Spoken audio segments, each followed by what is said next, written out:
जी, hello दोस्तों, मैं हूँ कमर चीमा और दोस्तों जिस तरह कि आप देख रहे हैं मेरे साथ मौजूद हैं साजिद डार साहब। डार साहब सबसे पहले तो आपके वक़्त का बहुत शुक्रिया sir. My pleasure, thank you Cheema साहब। डार साहब कल एक डेवलपमेंट हुई है जो कि बड़ी डेवलपमेंट है और वो ये है कि भारत के वज़ीर-ए-आज़म नरेंद्र मोदी अयोध्या गए थे और वहाँ पे उन्होंने कहा कि जो 22 जनवरी आ रही है अगले महीने, उसमें सारा जो मुल्क है वो दिवाली मनाए। अक्रॉस द कंट्री क्योंकि उस दिन राम टेम्पल की सेरेमनी होगी। डॉक्टर साहब उन्होंने ये भी कहा कि जो राम भक्त हैं उन्होंने 550 साल इंतजार किया है इस दिन का।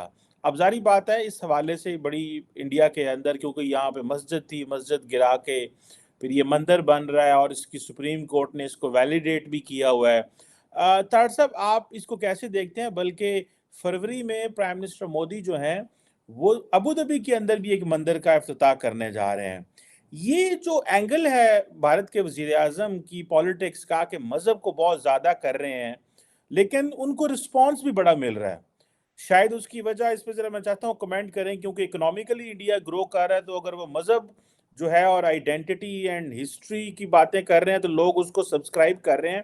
How do you see this? ये जो ट्रेंड है एंड ट्रांसफॉर्मेशन जो है भारत के अंदर, इसको और पर्टिकुलरली ये जो उन्होंने कहा कि 550 साल हम इंतज़ार कर रहे थे इस दिन का कि यहाँ पे हम ये मंदिर बना सकें। डॉक्टर साहब, do you think this is a changing India? It already has changed India. Matter of fact Cheema साहब, अब मैं कुछ चीजें बताना चाहूंगा आपको कि दुनिया किस डायरेक्शन पे जा रही है। मैं जिस मुल्क में बैठा हूं, इन्होंने बड़ी कोशिश करके अपने सिस्टम से मजहब को निकाला था। इन्होंने क्रिश्चियनिटी को निकाला था बड़ी मुश्किल से, क्योंकि क्रिश्चियनिटी वाज पोप का, आपको पता है जो रुतबा था, सिलसिला था यूरोप में, और उसके बाद कैथोलिक रिलीजन में वो सारा सिलसिला। तो इन्होंने बड़ी बड़ी मेहनत के साथ ये सारी चीजें निकाली थी। लेकिन जिस कंट्री में मैं बैठा हूं वहां पे डेमोक्रेसी है। डेमोक्रेसी का फंडामेंटल्स ये होते हैं कि एक पढ़े लिखी सोसाइटी जो जिनको पता हो कि वोट किस तरह इस्तेमाल करना है, what is the meaning of vote. तो वो अब वहां पे वो सिस्टम कोलैप्स कर रहा है, क्योंकि सिस्टम बहुत पुराना है, इसको रिफॉर्म नहीं किया गया। मोदी साहब के बारे में भारत के, अच्छा ये सारा फार्मूला या डेमोक्रेसी का हर जगह आप फिट नहीं कर सकते। जिस तरह मिडिल ईस्ट का मिजाज ही बिल्कुल डिफरेंट है। अब इस तरह अगर देखा जाए तो भारत के अंदर पहले जो कांग्रेस पार्टी है या दूसरी पार्टियां हैं वो मुसलसल अपने आप को सेकुलर समझती रही हैं, सेकुलर करते रहे हैं, और उसके बाद तरक्की नहीं कर सके। उसकी वजह यह कि कोलिजन गवर्नमेंट्स बनती थी, और जो कोलिजन गवर्नमेंट्स होती हैं वो डिलीवर कुछ नहीं कर पाती। वो जिस तरह मैं यहां पे मिसाल देना चाहूंगा, जिस तरह फ्लेवर ऑफ डेमोक्रेसी में अब कांग्रेस के निचले हाउस के अंदर रिपब्लिकन है, सेनेट के अंदर डेमोक्रेट्स है, तो कुछ भी डिलीवर नहीं किया जा रहा। बिल्कुल they have come to the dead end. तो दर हकीकत तरक्की मुल्क तभी करते हैं जब एक पार्टी स्ट्रांग हो, और वो चाहे अच्छा नेशनलिस्ट होगी तो मुल्क तरक्की कर जाएगा, करप्ट होगी तो मुल्क खत्म हो जाएगा। फिर उसमें 50-50 सारा कुछ चलता है। उसमें यह नहीं होता कि कोलिजन गवर्नमेंट है, सारा दिन तकरीरें करके तो घर चले जाते हैं, डिलीवर कुछ नहीं करते। अब बीजेपी, मैं समझता हूं पहली दफा एक ऐसी गवर्नमेंट आई है जिसके पास ओपन मेजोरिटी थी। और उसमें अब यहां पे देखें, जज्बात एक अलग चीज है, ऑन ग्राउंड रियलिटी एक अलग चीज है। हिंदुस्तान, भारत जो है, मेजोरिटी कौन है वहां पे? हिंदू। इस सबसे पहले मोदी साहब ने कहा, उनका प्लान ही ये है कि मेजोरिटी में से मेजोरिटी के वोट लेंगे, हमें माइनॉरिटी की जरूरत ही नहीं। मेजोरिटी में से मेजोरिटी के वोट ले लेंगे, उन्हें जरूरत ही नहीं है, उनको डिलीवर कर जाते हैं, वो उनका डिलीवर हो रहा है सारा कुछ। और उसमें अगर जो उनका फार्मूला है वो बिल्कुल फिट भी बैठा है कि भारत ने तरक्की भी बहुत की है। इकॉनमी उनकी देख लें आप, 600 बिलियन से ज्यादा उनका इस वक्त फॉरेन एक्सचेंज है, और तरक्की 7.6% उनकी इकॉनमी ग्रोथ। देखें वो जिस तरीके से they are flexing the muscles. अब अगर वो मोदी साहब को चीजें वो सर्व, ये तो उसका अच्छा दूसरा इलेक्शन का साल, इलेक्शन का फायदा भी लेंगे वो इस पे, जाहिर है ऑफ कोर्स। लेकिन उसमें अगर देखा जाए तो इसमें हमारे जो मुसलमान हैं वहां पे और दूसरे लोग हैं सारे इसको जज्बाती तौर पर ले जाते हैं। हालांकि जज्बाती नहीं होना चाहिए, ये हकीकत है कि इन्वेडर्स आए थे, उन्होंने कई मंदिरों के अंदर मसाजिद बनाई थी। ये कोई एक बाबरी मस्जिद का अकेले का मसला नहीं था। ये वहां पे क्योंकि वो थे और कन्वर्जन करते रहे बाय फोर्स, इसमें कोई शक नहीं है। आप हिस्टोरिकली कोई किताब पढ़ के देख ले, आप कन्वर्जन ज्यादातर जहां पे हुई है बाय फोर्स हुई है, या लालच दे के हुई है। जो कुछ भी जमीनों की जिस तरह भी कन्वर्जन होती रही है, हमारे लोग उसमें जज्बाती, बजाय के तारीख को पढ़ने के, उसको सेंटी होकर उसको चीजों को देखते हैं। लेकिन अगर मोदी साहब को वो डिलीवर कर रहा है तो वो ultimately he is taking the benefit out of it. That can be a religious move, that can be a political move as well. लेकिन जिस तरह उन्होंने अब मैं जिस तरह उनको देखता हूं कि the way they are they playing their foreign policy strongly wisely, the way they are economic policies में स्ट्रेटेजिक ऑटोनॉमी उनकी जिस तरीके से मैं देखता हूं मुसलसल उस चीज को, जिस तरीके से वो ग्लोबल साउथ को लेकर चल रहे हैं, जिस तरीके से वो एक असला प्रोड्यूस करने के वो सिलसिले में है, जिस तरीके से वो लिथियम को एक्वायर कर रहे हैं, जिस तरीके से वो पेट्रोलियम अपनी सेफ्टी चाहते हैं, इन्फ्लेशन ना आए, जिस तरीके से अपने वो सी रूट्स को प्रोटेक्ट कर रहे हैं, तो they are almost they are achieving the target of being a super power. America को सबसे बड़ा इशू इस वक्त ये है, बल्कि वेस्टर्न सिविलाइजेशन को सबसे बड़ा मसला ही उनका यही नजर आ रहा है कि उनकी इकोनॉमी इतनी तेजी से आगे जा रही है और वो आंखें भी दिखा रहे हैं साथ। और दूसरा, मैं सबसे ज्यादा, मैं क्योंकि खुद एक इमिग्रेंट हूं, जो मैं सबसे ज्यादा बात उनकी प्रेज करता हूं कि Indian diaspora is the strongest diaspora on the planet, regardless any country you pick up। कोई भी, आप भारत देख लें, ना कनाडा देख लें, अमेरिका देख लें, यूके देख लें, आप साउथ अफ्रीका देख लें। साउथ अफ्रीका का पिछला जो प्राइम मिनिस्टर था जो उनका, उसका वो गुप्ता, क्या नाम था उसके साथ, गुप्ता साहब थे जो बहुत बड़े वहां पे वो जिनके ऊपर करप्शन के चार्जेस थे। दुबई देख लें आप, दुबई देख लें आप, वहां पे देख लें इंडियन डायस्पोरा की अमीर तरीन डायस्पोरा, स्ट्रॉन्गेस्ट तरीन है। अबू धाबी में जिसकी हम अभी बात कर रहे थे कि वहां पे मंदिर सबसे बड़ा बन रहा है, आप उसकी मिसाल देख रहे हैं, उसके पीछे क्या है, उसके पीछे डायस्पोरा है। न्यू जर्सी के अंदर बहुत बड़ा मंदिर बन रहा है इस वक्त, अमेरिका का सबसे बड़ा मंदिर, वो भी डायस्पोरा बना रहे हैं, वॉलंटियरिज्म कर रहे हैं, they are committed to their cause, they are committed to the religion, they are committed to India. इससे सीखना होगा आपको। मैं हमेशा यही कहता हूं, मेरे मेरे हमारे सुनने वाले सबसे बड़ा मुझसे यही कहते हैं कि पता नहीं शायद ये इंडिया भगत है, ये क्या इंडिया गीत, और मैं ये कहता हूं सिख लो ना, को कुछ सीखण होता जिते। आपने अफगानिस्तान से भी सीखने की कोशिश की, आपने तालिबान के जश्न मनाए हैं, अगले मुंह ते चुक के मारी जी, उन्हें क्या परा करो, उन्हें क्या अपने मिसाइलों के नाम ही चेंज करो अपने। तो लेकिन ये कि आप सीखें, सीखें कुछ उनसे। आप एक ऐसा मजहब है, दुख के साथ ये कहता हूं, जिसका पहला लफ्ज इकरा है और सबसे ज्यादा अनपढ़ आप हैं, सबसे ज्यादा जाहिल आप हैं। आपका हर मौलवी जाहिल है जो आपको सब रोजाना जुमे के खुतबे लीड करता है, आपकी मस्जिदों में सारा दिन सियासी तकरीरें करता है, पूछा जाए तो वो दो लफ्ज ना उर्दू के जानता है ना इंग्लिश के जानता है, अरबी मुंशी फाजिल पढ़ के आ जाते हैं ਤੁਹਾਡੇ आलम सारे। अरबी पीएचडी डॉक्टर साहब ने पीएचडी अरबी च की। और यार को खुदा दा खौफ करो, तुसी को बचो, कोई तरक्की वाले पासे जाओ। मैं आज I'm shocked कि चीमा साहब किसी के मुंह से अभी तक मैंने दो लफ्ज नहीं सुने। आज मैं खासकर 2-4 दिन से, क्योंकि ये हमारे न्यू ईयर की छुट्टियां हैं और मैं मुसलसल यहाँ पे कोशिश करता रहता हूँ, पढ़ता रहता हूँ अगले सालों के जो आगे लोग आर्टिफिशियल इंटेलिजेंस के बारे में पढ़ रहे हैं।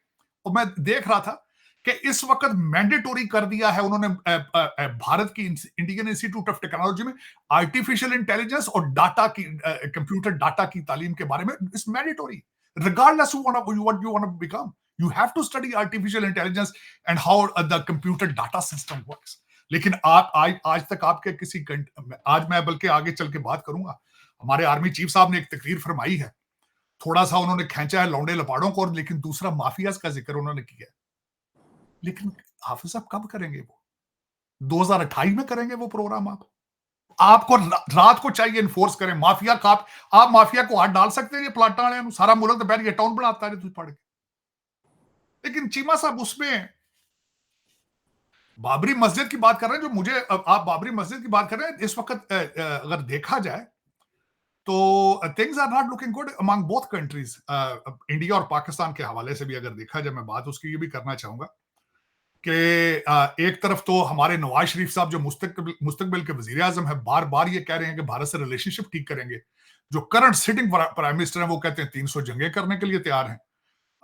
आप इस सुबह उठ के एक सिग्नल भेजते हैं, शाम को दूसरा सिग्नल भेजते हैं, लेकिन एक खतरनाक बात जो आ रही है आपके रिलेशनशिप के अंदर कि उन्होंने हाफिज सईद साहब को मांगने के लिए एक प्रॉपर चैनल के जरिए आपको रिक्वेस्ट कर दी है, जिसका जवाब ज़हरा बलोच साहबा ने दिया है आपके फॉरेन मिनिस्ट्री ने, और वो सेटिस्फैक्टरी जवाब नहीं दे सकी। एक तो उन्होंने कहा ये क्या सराहियां हैं, दूसरा उन्होंने कहा है कि वो मांगा है उनके ऊपर मनी लॉन्ड्रिंग के चार्जेस हैं हाफिज सईद साहब के। लेकिन Indians are very smart, matter fact आपको सोचना होगा कि where you are heading as a Pakistan.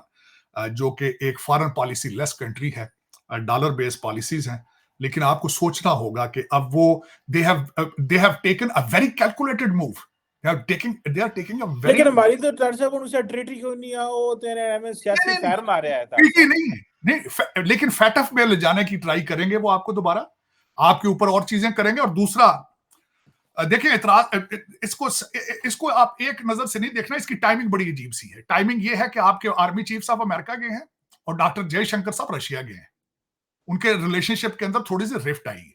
जो ये मैं उस तनाजर से देख रहा हूं सारी चीजें। और आगे जो पहले एक दफा हमने शायद जिक्र किया था कि ब्रिक्स के अंदर पाकिस्तान की मेंबरशिप है, वो भी आपको भूल जानी पड़ेगी। उसकी वजह यह है कि the alliance, the BRICS is Russia और चाइना का अलायंस है वहां पे। और जो आपने 2 हफ्ते का यहां ट्रिप किया है दर हकीकत, और मैं बताना चाहूंगा खासकर कि ब्रिक्स क्या है। ब्रिक्स एंटी अमेरिका है। ब्रिक्स क्या जा रहा है बनाने, आईएमएफ का तोड़ निकालने के लिए जा रहा है। तो आप या आईएमएफ से पैसे लेंगे या फिर ब्रिक्स की मेंबरशिप लेंगे। तो ये चीजें उस तनाजर से मैं देख रहा हूं कि ये जो हाफिज सईद साहब का बाज़ाब्ता तौर पे उन्होंने मांगा है, is very calculated move. You have to come up with some kind of a legit answer on it. Otherwise इसकी टाइमिंग जो है वो इतनी आसान नहीं है। मेरा जिस तरह हम ले रहे हैं कि हमारे बाज़ाब्ता, मैं कौन सा कह रहा हूं कि आपने दे देना है उनको, हाफिज साहब को आपने नहीं देना, उजारा बलोच साहब ने जो जवाब दिया, देना कोई नहीं है, लेकिन आपको बाहर इंटरनेशनल कम्युनिटी में गदा करेंगे आपको, और चीजें आपके ऊपर लग सकती हैं, चीजें जा सकती हैं। वो तो ऑलरेडी उनके ऊपर डॉक्टर साहब केसेस हैं, वो जेल में है, ही इज फेसिंग द नहीं, वो चार्जेस। जेल गुलबर्ग में या किसी बैरिया बैरिया टाउन की किसी कोठी के अंदर अगर जेल है उनकी कोई 2 कनाल की, तो उसमें ही है वो। जेल तो जेल होती है ना चीमा साहब, जो वो देखा नहीं हमारे मुर्शिद साहब रो पड़े अगले दिन अदालत में पहुंच के। जेल तो इस तरह की होती है। नहीं और डॉक्टर उनका साहब बच्चा वो जो हाई है प्रोफाइल टारगेट। ताला सईद जो है वो अगला आपका मिनिस्टर होना है किसी कैबिनेट में। नहीं, वो आपकी बात सही है, हाई प्रोफाइल टारगेट है, ध्यान रखना पैंदा है। डॉक्टर साहब आपने मुर्शिद का नाम लिया है, वो सुना है कोई आर्टिकल आ गया अमेरिका में, वॉल स्ट्रीट जर्नल में, उन्होंने कहा इसके बंदे के पास तो प्लान ही कोई नहीं है, इसको तो गल ही कोई नहीं। डॉक्टर साहब ये तो कहा जाता है कि उनके बारे में कहा जा रहा है इमरान खान की कि इसके पास 2/3 भी मेजोरिटी आ जाए तो ये मुल्क नहीं चला सकता। ये बात तारक साहब आपने तो बड़ा गहरी अंडरस्टैंडिंग है, और आपकी हम तारक साहब आपके बेसिकली मुरीदों में से हैं जो आपकी वो बातें मानते हैं, जो आपने इमरान खान के बारे में बहुत सारी बातें की हुई है, और कुछ तो और जिन्होंने ना लोहे ते लकीर है कि बिल्कुल सही कही है आपने। ये वाकई नहीं चला सकता, अब तो वॉल स्ट्रीट जर्नल ने भी कह दिया है। चीमा साहब धूमे हैं जिन्होंने ये आर्टिकल लिखा है, बड़ा खूबसूरत आर्टिकल लिखा है उन्होंने। मैं वॉल स्ट्रीट इंस्टीट्यूशन का बहुत बड़ा फैन हूं। उनके आर्टिकल की जो हेडिंग थी वो ये थी कि Imran Khan come back would be Pakistan setback. नीचे उन्होंने 3 चीजें उसकी लिखी। उन्होंने कहा, एक तो उन्होंने कहा ये एंटी आर्मी है, एंटी एस्टेब्लिशमेंट है और ये उसके खिलाफ जाएगा। दूसरा उन्होंने कहा कि अमेरिका इस पे ट्रस्ट नहीं कर सकता, अमेरिका के खिलाफ है क्योंकि इसने अमेरिका के खिलाफ जो सेंटीमेंट है लोगों के वो इसने इस्तेमाल किए हैं। तीसरा उन्होंने कहा कि कश्मीर के बारे में ये अजीब अजीब किस्म के ना नारे मारता है, ये अजीब अजीब किस्म की बातें करता है।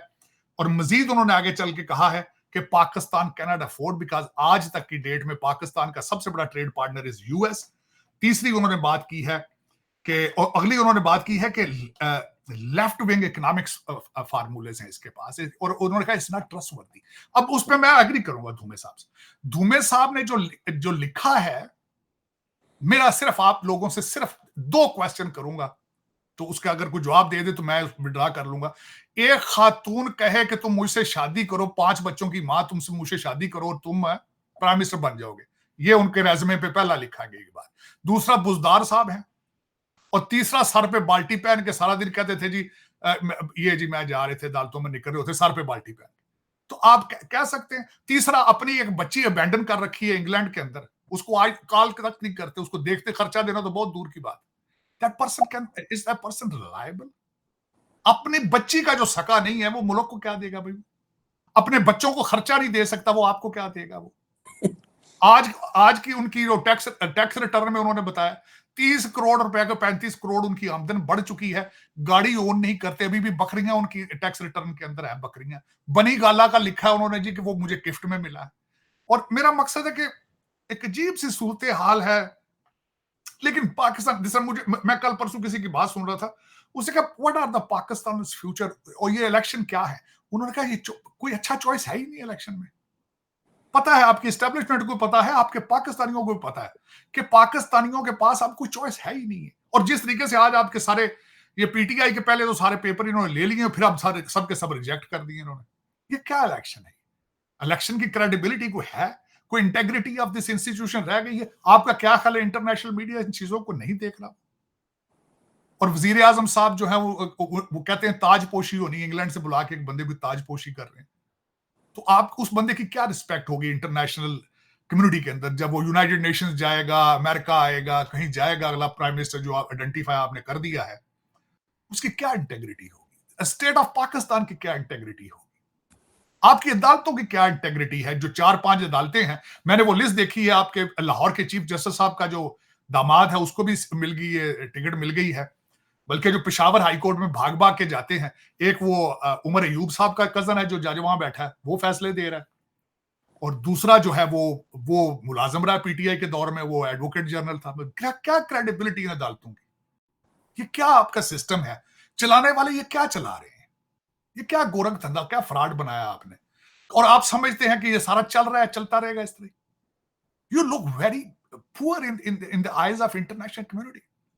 You have no credibility. You have no. You cannot be trustworthy to begin with. सिर्फ और सिर्फ अमेरिका आपको लिफ्ट करा रहा है 2-4 चीजों की वजह से। आपको उन्होंने पूछा पहले पिछले दिनों में जब वो लवी डबी थे, मैं आज बल्कि बताना चाहूंगा आपका कि 2023 के शुरू में यूएस इंडिया रिलेशनशिप क्या थे जब मोदी साहब का दौरा था, आपको मुंह लगाता था। इमरान खान को आज तक कॉल गई है जो बाइडन की, चीखता रहा, वो तरस कर वो मिनता, और पीरनी ने 200 बकरा उथे कुर्बान कर दिता सी कि बाइडन की कॉल आ जाए। की कॉल उसने आज आपके सारे अब क्यों है? उसकी वजूहात है, इंडिया से डिसअपॉइंटेड थोड़े, सबसे बड़ी वजह ये। दूसरा, शायद वो इंडिया को थोड़ा सा चेक भी करना चाहते हैं कि यार ये हमने सारे अंडे एक बास्केट में डाले हैं, क्या हो रहा है ये सारा कुछ। तो उसमें आप फिर मस्त हो जाते हैं, थोड़े से डॉलर वो दिखाते हैं तो आप मस्त हो जाते हैं उसमें, लेकिन आपका सबसे बड़ा मसला आपकी इकोनॉमी है जिसके बारे में किसी के पास कोई सलूशन नहीं। दुख वाली बात। पॉलिटिकल स्टेबिलिटी तो आपकी थी कभी नहीं, जो कहते हैं ना जी पॉलिटिकल स्टेबिलिटी, पहले कौन सी थी आपकी पॉलिटिकल स्टेबिलिटी? और आपको पता भी है कि अमेरिका जो आपके साथ डील करता है हमेशा मिलिट्री डिक्टेटर्स को दे लाइक हम, क्योंकि वो डिलीवर कर पाते हैं। आपकी सियासी ना नशोनुमा हुई है, ना सियासी पार्टियां हैं, ना उनके अंदर सियासत है पार्टियों के, ना उनके बाहर है। अब देखें, दूसरे साहब के रिजेक्ट हो गए, मरियम साहब की जो 3 जगह उन्होंने अप्लाई किया, तीनों जगह से एप्लीकेशन उनकी एक्सेप्ट होगी, दूसरे सब की रिजेक्ट हो। तो आपका क्या ख्याल है, अगर वॉशिंगटन डीसी में लोग जो बैठे हैं तो वो नाक में रोटियां डाल रहे हैं? आपकी एम्बेसी जो, आपको पता है जो पाकिस्तान में यूएस एम्बेसी है, is the one of the biggest embassy, CIA का सबसे बड़ा हेडक्वार्टर इस रीजन में वहां है। आपका क्या समझते हैं कि वो सारे पकौड़े लग गए तड़न होते? वो सारे ਤੁਹਾਡੀਆਂ अखबार ट्रांसलेट कर करके तो भेज रहे ने थे, फाइल बन रही हैं, ਤੁਹਾਡੀਆਂ फाइल बनी हैं अगे ऑलरेडी। लेकिन ये कि वो चीमा साहब चीजें काफी प्रोग्रेस कर रही हैं उस रीजन के अंदर भी। और खासकर आज एक और खबर भी बड़ी अजीब से आई है, जो आज सुबह मैं क्योंकि न्यू ईयर की छुट्टियों की वजह से तो मैं ज्यादा फोकस कर रहा था चीजों पे, कि एक नई खबर जो आपके देखने वालों को, कि इजराइल इज आस्किंग, वहां के जो सियासतदान है, खासकर वो नफ्ताली बेनेट, उन्होंने ट्वीट भी किया है और उनके बारे में उन्होंने वॉल स्ट्रीट के एक आर्टिकल में भी उन्होंने बयान दिया है कि we expect US to attack Iran directly. और दूसरा साथ उनको सपोर्ट अब यहाँ के सियासतदान कर रहे हैं, रिपब्लिकन लिंडसे ग्रैम है, उन्होंने कहा है कि और खासकर जो नफ्ताली बेनेट है, उन्होंने कहा है कि Iran is a octopus of terrorism. तो उन्होंने उसकी जो प्रॉक्सीज है उनके बारे में बात की है। तो ये नई बातें आ रही हैं सामने। और दूसरा, बल्कि मैं बड़े तफसील से बल्कि मैं बताना भी चाहूंगा कि आर्टिफिशियल इंटेलिजेंस को किस तरीके से इजराइल की वार में इस्तेमाल किया जा रहा है वहां पे, और लोगों के ऊपर तजर्बात किए जा रहे हैं, जिंदा सिविलियंस के ऊपर, और दोबारा तैयार किए जा रहे हैं सिस्टम जो कल को इजराइल बेचेगा आप जैसे मुल्कों को, जो वहां पे वो एक्सरसाइज कर रहे हैं कि किस तरह से टारगेट किए जाते हैं, how the artificial intelligence create the targets, किस तरीके से face recognition, voice recognition, cell फोनों से किस तरीके से इस मदद से आर्टिफिशियल इंटेलिजेंस जो है टारगेट तैयार करती है। 300 से 350 टारगेट तैयार किया जाता है और उस पर अटैक किया जाता है, जिसमें मेजॉरिटी सिविलियन, ज़ाहिर है 23,000 करीब लोग मारे जा चुके हैं। उनमें मेजॉरिटी 40% तो बल्कि बच्चे हैं, मेरे ख्याल में 70% आप उनमें सिविलियन होंगे, 80%। और हालात ये हैं कि आप 1.9 बिलियन मुसलमान लाचार, परेशान, जलीलो ख्वार, अपने मुल्कों में भी जलीलो ख्वार, जो बाहर बैठे वहां भी जलीलो ख्वार। जिस तरह किसी ने कहा था, उसने कहा था दुनिया में जलील हो रहे हैं मुसलमान होने की वजह से, आखिरत में जलील होंगे कि अच्छे मुसलमान नहीं थे। थल्ले भी जुतियां, उत्ते भी जुतियां। फिर ये मेरा ख्याल है this is our fate is Cheema साहब।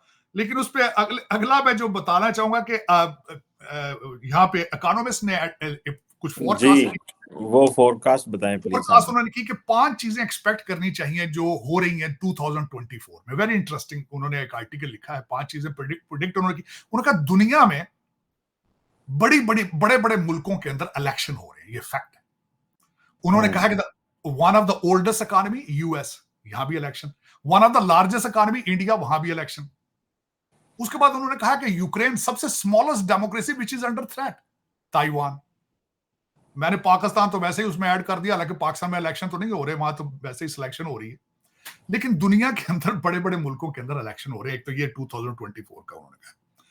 दूसरी उन्होंने सबसे बड़ी बात की कि उन्होंने कहा कि किस तरीके से ड्रोन जो है अगली फेज में जाएगा। ड्रोन अगली फेज से मुराद ये है कि ड्रोन आगे टैक्सियां शुरू होंगी विदाउट ड्राइवर, और उसमें कुछ कंपनियां हैं, एक वोलोकॉप्टर एक कंपनी है, वो बनाएगी, उसको उड़ाएगी। बल्कि कई जगहों के ऊपर इस वक्त अमेरिका के अंदर भी ये तजर्बात हो रहे हैं कि रोबोट डिलीवर कर रही है, वर्जीनिया में भी कर रहे हैं, और कई जगहों पे मैंने देखा है कि रोबोट जो है वो फूड और पैकेजेस डिलीवर कर रहे हैं ऑलरेडी। और ये, लेकिन ये अगले लेवल पर जाएगी। एक कंपनी पिवटल है, वो अपनी गाड़ियां बनाएंगी, आपको गाड़ियां बेचेगी जो उड़ेंगी गाड़ियां, और उसकी कीमत $1,90,000 होगी। ये 2024 में आगे जाएगा।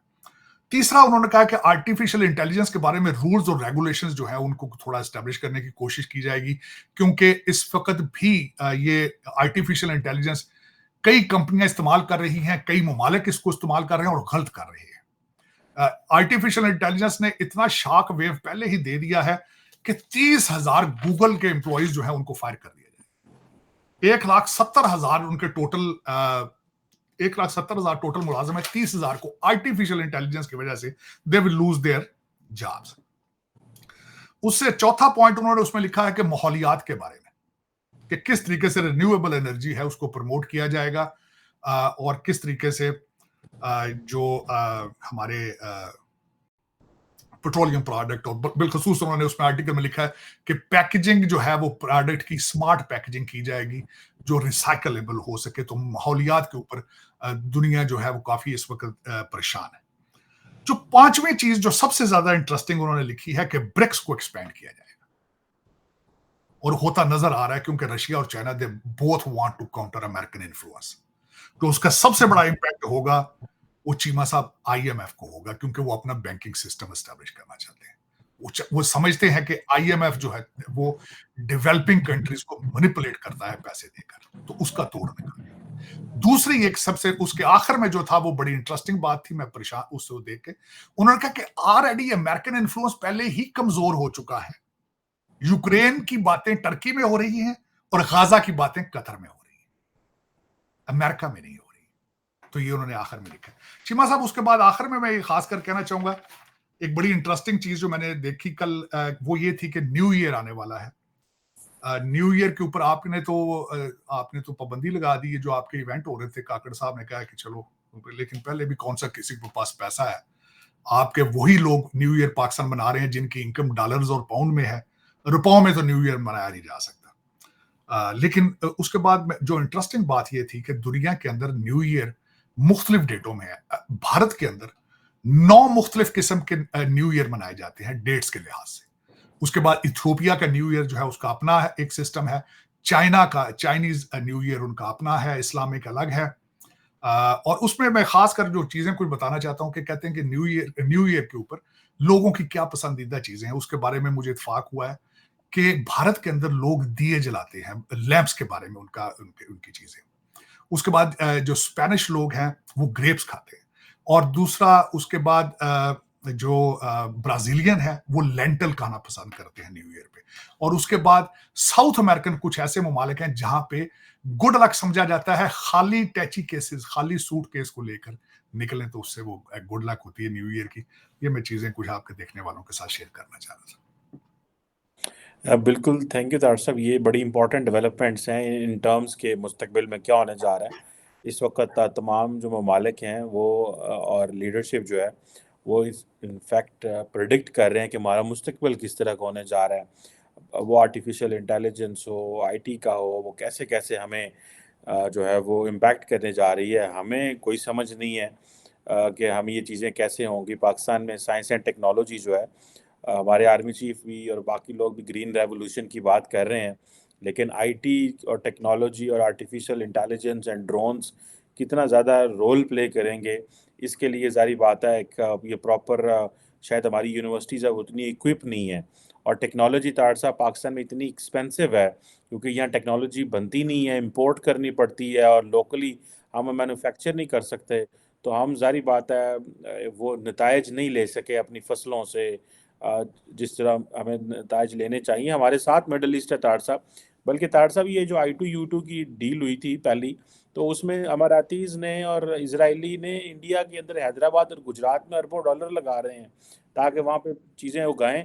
और ये साथ मिडल ईस्ट है तार साहब, सारा कुछ वहाँ से ऑस्ट्रेलिया और कहाँ कहाँ से आता है, हम तो उनको भी नहीं भेज सकते, हमारी ज़मीनें जो हैं वो बंजर पड़ी हुई हैं। तो आई विश कि हम भी वो ग्रीन रेवोल्यूशन और टेक्नोलॉजी का इस्तेमाल कर सकें और अपनी जो है वो ज़मीनों को बेहतर कर सकें ताकि हम भी अपनी भी रोटी पूरी कर सकें। और हमारी सारी तार साहब स्मगलिंग हो जाती अफगानिस्तान, ਉਹ ਤੁਸੀਂ ਬਾਰ-ਬਾਰ ਆਂਦੇ ਹੋ ਖੋਤਿਆਂ ਤੇ ਫਿਰਦੇ ਨੇ, ਸਾਡਾ ਆਟਾ भी ਲੈ ਜਾਂਦੇ ਨੇ, हमारी यूरिया तार साहब हमारे किसान रो रहे हैं, यूरिया अफगानिस्तान चली जाती है, हम यहाँ चीमा ग्रीन साहब, रेवोल्यूशन की बातें कर रहे हैं तार साहब। चीमा साहब, मैं बल्कि दुख है, मैं दुख से कहता हूँ ये बात को, मैं खुश नहीं हूँ इस बात पे कि आपके सारे अफसरान जो हैं वो सारे अमेरिकन और ब्रिटिश एजुकेटेड हैं। हमारे जो पठान भाई हैं वो खोतों पे और मोटरसाइकिलों पर हैं, लेकिन किस खूबसूरती के साथ डॉलर उन्होंने सक किया है। देखें, वो कोयला लेकर आते थे यहाँ पाकिस्तान में, वो कहते थे कि हमने पेमेंट जो है वो रुपयों में नहीं लेनी, डॉलरों में लेनी। ये मेरे जो ब्यूरोक्रेट आप भेजते हैं यहाँ पे, ये इनको हार्वर्ड और इनको ऑक्सफोर्ड नहीं सिखा सका। उन खोतियां बैठे हुआ सीख लिया कि कोड़े लेके जाने Pakistan, in return will not take rupees. और दूसरा मैं एक और बात बताना चाहूंगा, मैंने बिलखुसूस इसके बारे में पढ़ा है।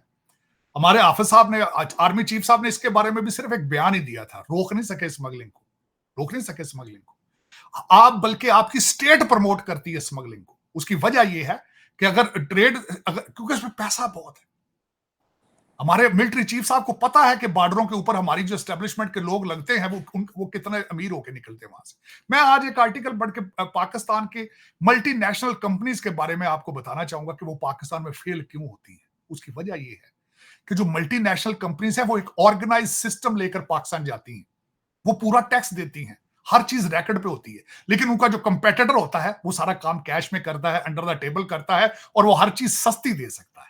इसीलिए हर दूसरे साल कोई ना कोई मल्टीनेशनल कंपनी वहां से फरार हो जाती है। लेकिन पता है आपको, उसकी वजह यह है, आपको चलाने वाले सारे बड़े उस्तरे ने, ये बल्कि ऐसे उस्तरे हैं दोनों तरफ, एक चाकू ਇਹ ਦੋਵਾਂ ਪਾਸਿਓਂ ਕੱਟਦੇ ਨੇ, ਇਹ ਸੱਜੇ ਜਾਂਦੇ ਨੇ ਤਾਂ ਵੀ ਕੱਟਦੇ ਜਾਂਦੇ ਨੇ, ਖੱਬੇ ਜਾਂਦੇ ਨੇ ਤਾਂ ਵੀ ਕੱਟਦੇ ਜਾਂਦੇ ਨੇ, ਕਿਉਂਕਿ ਸਾਰੇ ਆਕਸਫੋਰਡ ਦੇ ਤੇ ਹਾਰਵਰਡ ਦੇ ਪੜ੍ਹੇ ਤੇ ਬੋਲਦੇ ਅੰਗਰੇਜ਼ੀਆਂ ਨੇ। IMF ਨੂੰ ਇਹਨਾਂ ਦਾ ਸਵਾਦ आ गया है। ये पता है हाफिज साहब को, सब पता है। मैं हाफिज साहब ने आज भी नारा लगाया है कि मैं माफियाज को पकड़ूंगा, खुदा दा ना जे छेती पकड़ लो अगर हो सकता है। अगर तुहाडा भी 10 साल का प्रोग्राम है तो पाकिस्तान नहीं जे बचना 10 साल और। सही बात है तार साहब, ये हमें जो हमारी लीडरशिप है ये इनको सोचना पड़ेगा, उन उन लोगों को सोचना पड़ेगा जो बस वोट दे देते हैं बिरयानी के नाम पे, 5,000 रुपए के नहीं वोट। चीमा साहब, वोट नहीं दे, उनके वोट तो पहुंचते ही नहीं कहीं तो बेचारे। वो वोट भावे मैं कहना नाम ही पाण ते तुसी वोटां दा केड़ा जे। वो आपको तो पता लेनिन की थ्योरी पसंद आ गई, वो कहता वोट डालने वाले से वोट गिनने वाला ज्यादा स्ट्रांग होता है। आपके इलेक्शन तो फिर होते ही नहीं है। इलेक्शन का क्या मकसद है कि पहले ही कैबिनेट बन रही है, वो बंदा बैठा कैबिनेट बना रहे। You don't win bye You don't win by voting, you win by counting. यही गल जे।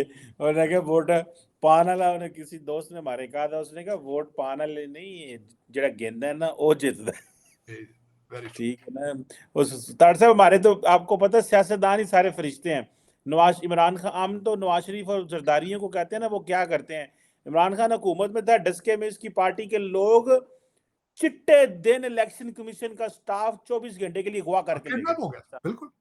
बल्कि बहाना किया गया था कि उनके फोन बंद हैं, वो फोन नहीं उठा रहे थे। बहाना किया गया कि धुंध की वजह से वो 2 दिन बाद पहुंचे हैं इस्लामाबाद।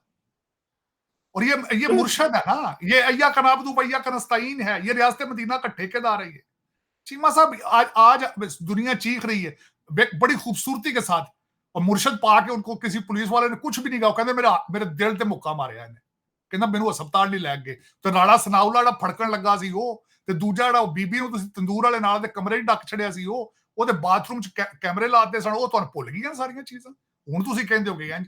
लेकिन बड़ी ये ट्विटर कंपनी है असल में चीमा साहब, ये ट्विटर पार्टी है। 1,25,000 वॉलंटियर है और हर एक का 10-10 जाली अकाउंट है।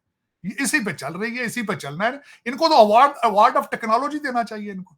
इनको तो पता नहीं क्या बात है, ट्विटर वालों को नहीं पता चल रहा है या माइक्रोसॉफ्ट वालों को। इनको तो ठेके दे देने चाहिए आगे फ्यूचर के। ये जितने लौंडे लपाड़े अमीर घरों के जो बिगड़े हुए बच्चे हैं, इनको तो ठेके मिलने चाहिए ट्विटर के। सही कहा तार साहब। लेट्स सी क्या बनता है तार साहब। पाकिस्तान का इलेक्शन आ रहे हैं, इंटरेस्टिंग टाइम्स हैं। इंशाल्लाह आपसे बात होती रहेगी। थैंक यू वेरी मच तार साहब। It's always pleasure talking to you sir. बहुत शुक्रिया आपके वक्त का। बहुत शुक्रिया।